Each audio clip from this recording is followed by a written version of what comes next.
Nangis. Nangis, lanang kok. Untung iki mang ketemu sama bapak sing sampean tabrak ya.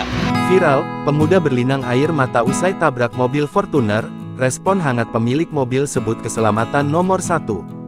Baru-baru ini beredar sebuah video yang memperlihatkan seorang pemuda berlinang air mata sambil meminta maaf ke pengemudi mobil Fortuner. Pemuda itu diketahui dalam perjalanan pulang dan tak sengaja hingga bisa menabrak mobil milik pengemudi itu. Video tersebut pun diunggah oleh akun TikTok pengemudi mobil yakni @solirati viral dan diunggah ulang akun Instagram @sedangrame. Dalam video itu, tampak raut panik dan sedih tergambar jelas di wajah pemuda itu.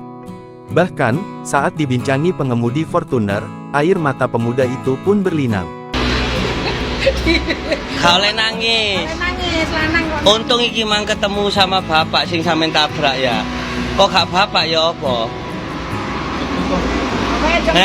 Tapi sampean perjalanan pulang bener ya, gak apa-apa ya. Bener ya. Oh. Beruntungnya, pengemudi Fortuner itu pun memberikan respon hangat atas kejadian itu. Pengemudi itu pun mengungkapkan bahwa yang terpenting ialah keselamatan si pemuda itu. Wis gak apa-apa. Aku gak njaluk ganti rugi apa-apa tapi gawe keselamatane sampean. Ojo ngelamun. Oh, ya digawe sangu ngombe ya. Ya, ojo ngelamun temen lho. Untung iki mau sing ditabrak Pak Soli.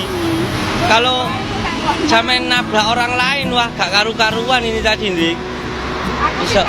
Pengemudi Fortuner itu pun memberikan nasihat agar si pemuda itu tidak melamun di jalan.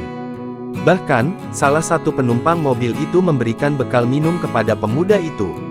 Dalam unggahan video lainnya, tampak mobil Fortuner yang ditabrak pemuda itu sedang diperbaiki. Dari plat mobilnya yakni AE yang diduga berasal dari daerah Ngawi.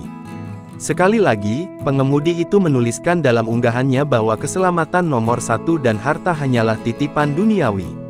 Sontak saja unggahan tersebut mengundang berbagai komentar warganet. Banyak warganet yang berkomentar terkagum-kagum dengan pengemudi mobil Fortuner yang baik hati itu. Download Tribun X sekarang, menghadirkan lokal menjadi Indonesia.